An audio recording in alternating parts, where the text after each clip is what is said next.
Our next speaker is Alexandra SIDORINA. She is from Dynamic Pixels from Russia. The city actually calls Zelenograd. And she will tell us about their game Goal Defense. It's a mobile game.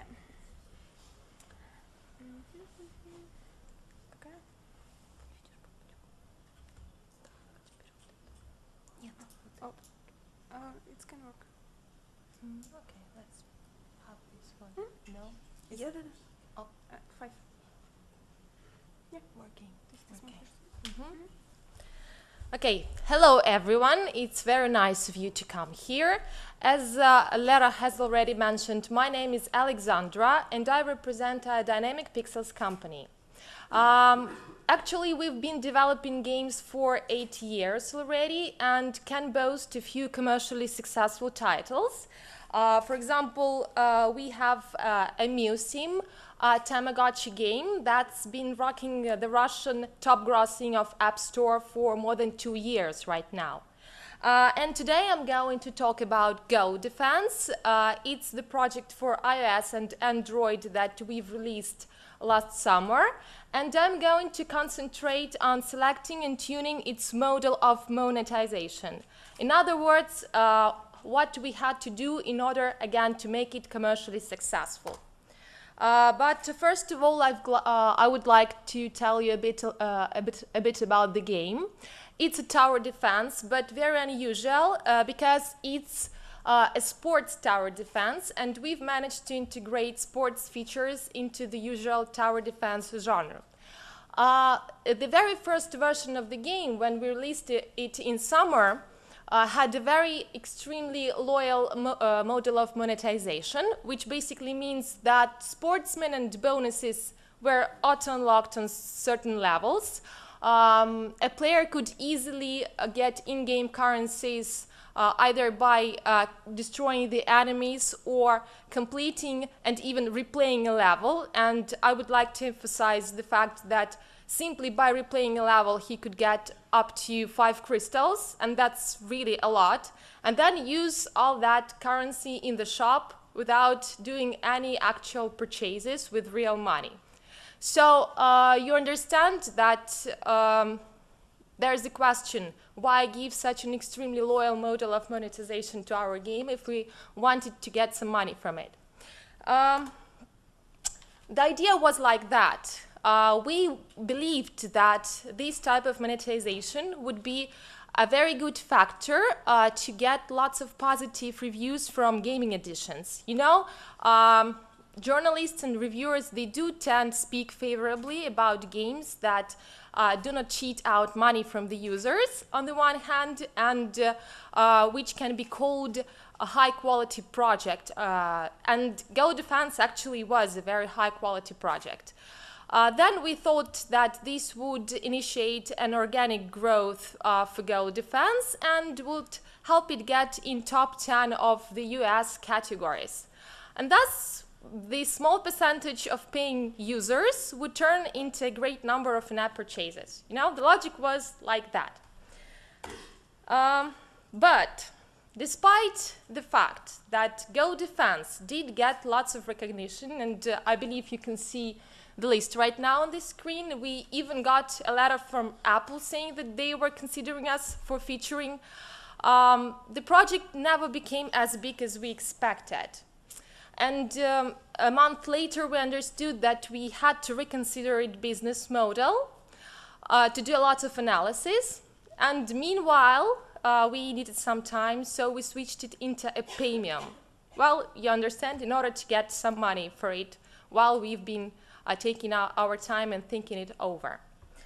Right now, I think it's rather important for me to mention that we always integrate a system of data collection in our projects, and for Go Defense, it was Google Analytics. We completed a vast analysis. I will speak only of its 3 points, which are crucial for this presentation. At what point people started to make purchases in the game, what they bought first, and what was the most frequent purchase. I believe you can see right now the data for Go Defense. And after this analysis, we understood that there were a few things that we had to do. We had to motivate people by sportsmen as well as bonuses. The problem was that bonuses are very, very effective in the game because they can help you in these situations on the verge of loss. But sportsmen are more expensive. We also had to motivate non-buying users to buy something in the shop. And we wanted to motivate players start purchasing earlier. So right now you see the graph. In the bottom you see the versions of the game, and in the graph you see how the ARPU changed with each update.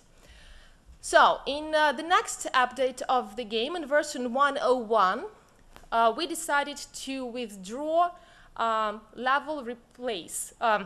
I'm sorry, not the correct version. We withdrew getting crystals for each level replay. This meant that user didn't have as much in-game currency as he used before. It was much more difficult to buy anything in the shop, so he had to pay with real money. And you see that ARPU went up for 18%. In version 102, we initiated bonuses ads, as we call them. Practically, a bonus would appear out of nowhere on the screen just to show the user how effective it could be, what fun it would be to use it. And this actually motivated users to start buying more diverse bonuses. And thus, we managed to raise the ARPU for 102%. In version 103, we withdrew the auto-unlock of sportsmen. What this means? Before that, all sportsmen were automatically unlocked on certain levels.